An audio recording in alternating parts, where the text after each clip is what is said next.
Hello and welcome back to ACC League Tools for WordPress. In this video I'm going to show you some of the other administrative features you'll need to perform before, well, we recommend you do them before you start creating championships and events.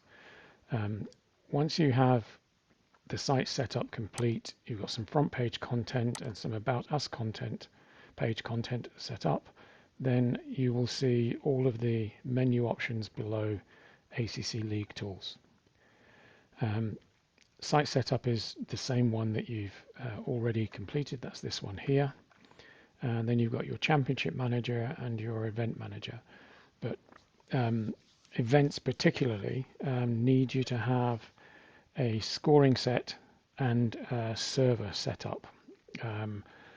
The server is something you could set later on, but we recommend that you get these things out of the way. So let's start with scoring sets.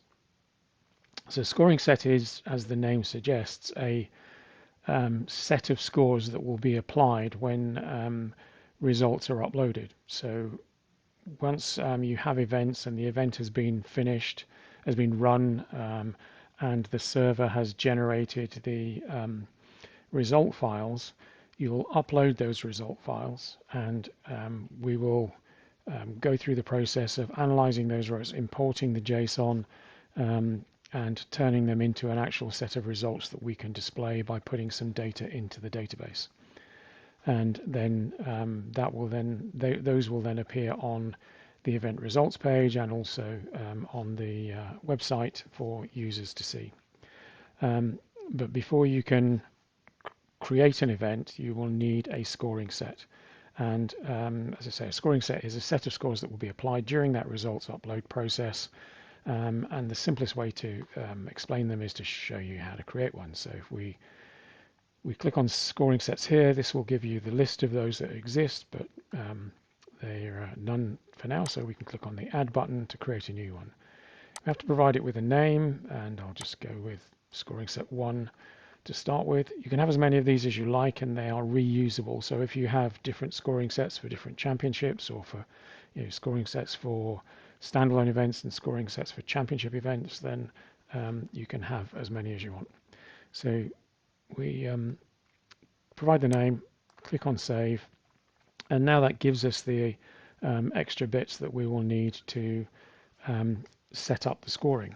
And so, for example, let's say you're for position 1, you can tab through these. So position 1, we get 25 points, and then hit enter, and that will populate the table as you see up here, and then leave you ready to set the next one so that you can quickly go through. Second gives you, let's say, 21 points, and third gives you 18 points, and so on. I won't bore you by going through the whole thing, but you can go down and create a scoring set as far down as you like. Anybody whose position ends up being after the last entry that you put in here. So let's say I go down to the 1st to 15th position, granting points. As the results are imported, anybody who finishes in beyond past position 15 in their class, they won't get any points. During the import process, the scoring set that you choose for an event is applied individually for each of the classes, and you'll see what I mean by classes when we go to create some events.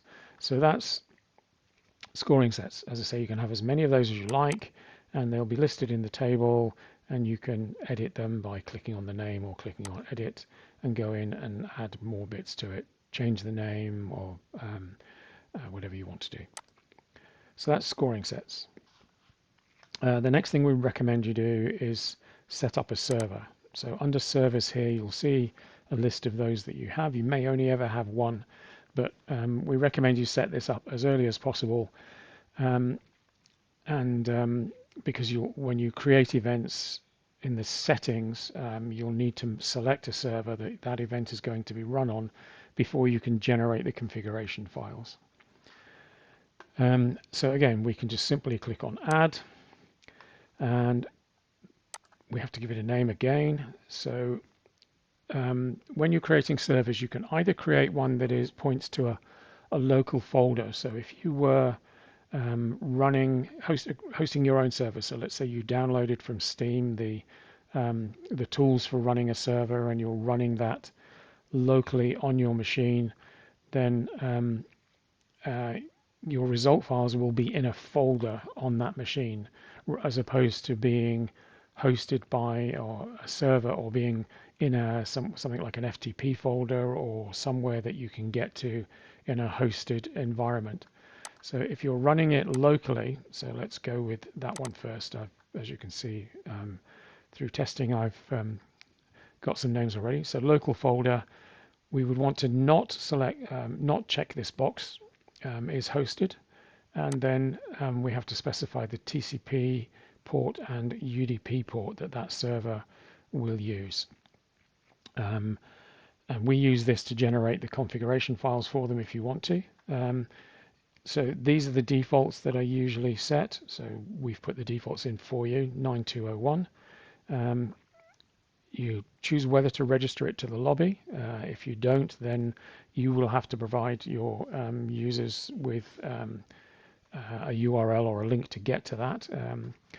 Also, whether it should be discoverable on a LAN. Typically, you would not have both of these set, but if you're running it on a local area network, LAN stands for local area network. So if you're running it on your own network in your own home, and you happen to have multiple rigs or multiple PCs that are set up and you're going to play on a network, or if you're setting something up at work in an office environment where there's a network, then you might want to have that discoverable on the LAN, on the network. The maximum number of connections. The maximum connections is a combination of those that are driving and those that are spectating. If you are running your own server and it has a public IP address, then you need to put that in here. And that is what your users will use. You'll typically have been given that by a hosting provider, or you will have set it up with a public IP address in your network. And then you've got three options for passwords. So server password is what your members will use to log into the server from the ACC lobby. The admin password is what you will use if you're once you get in and you want to make yourself an admin so that you can send admin messages and things into the console. That's the password you put in here. And then the spectator password, if you're allowing spectators, then you can put a password in there for that. I'm going to leave mine blank. If you're providing a central entry list, so one of the features that ACC Server has is you can provide a central entry list that somewhere on your server, and that will then be used for every event. You can put the path for that. This must be an absolute physical path on the local server. This option here allows you to, as the name says, randomize the track when it's empty. So when nobody is connected to your server, it will simply randomize the track based on the sessions that you've set up, and use a random track for each session. So that's if you're providing a server just for general use for people to use anytime, you might want to do that. And if you're having trouble with connections, you can enable this ignore premature disconnects. It's off by default, but if people are getting disconnected frequently, you can try fixing that issue by selecting that option, and then it won't disconnect. It will give them more time before it decides they are inactive and then disconnect them. So once you've filled in all of those, you can click Save, and we can go back and find that in our list of servers. I'll add another one now for hosting. So if I put this one as, I use GTX for mine, so GTX, say that it's hosted. Now you can't change the TCP/IP port, the ports, whether it's registered to the lobby, etc., and the maximum connections, because these will all be determined by your hosting provider's configuration. They'll set it up for you. You can still provide server password, admin password, and spectator password, And if you've uploaded a centralized entry list, a fixed entry list, you would only do that really if your community is a fixed number of people and they're all going to be participating in every event. These options are the same basically, but that's the key thing. Once you select is hosted because you're using a hosting provider, it will disable these options because they will be fixed, and it's very rare that you're allowed to change those on the when you're using a hosting provider. Save that, and again we go back. And you can always go back in and edit them either by clicking on here or clicking on the edit link. So we recommend you do those two things before you start creating championships and events, because you need to be able to select them when you're creating an event, and it's a bit of a pain if you've got that far halfway through creating an event and you realize, oh dear, I do not have a scoring set or a server set up. The last thing I'm going to cover in this section is race numbers. So when your users register, they will be, as you've probably seen for yourself, they'll be prompted to select a race number, and they'll only be able to select from race numbers that haven't already been allocated. And this tool allows you to do two things. One, on this active allocations, it allows you to see who's got what race numbers, who selected what race numbers, and then if you want to change, if you need to change them, so perhaps there's a dispute later where people thought they had a race number, you can come in here and sort that out just by editing this one here. You can select a different one and then update it. We'll just leave that as it is for now. So that's how you can manage and sort out people having wrong race numbers or whatever, that sort of thing. Changing them anywhere for whatever reason you need to. The other option is pre-allocations. This is really only of use to you, or primarily of use to you, if you have an existing website or an existing community, and through some other mechanism, whether it's done through Discord or through another type of website, you've allocated race numbers, and you want them all to have those same race numbers again. And you want them to be picked up automatically when they register. This tool will allow you to do that. So you've got two options. You can either enter in here a Steam ID, email address, and the race number you want them to have allocated.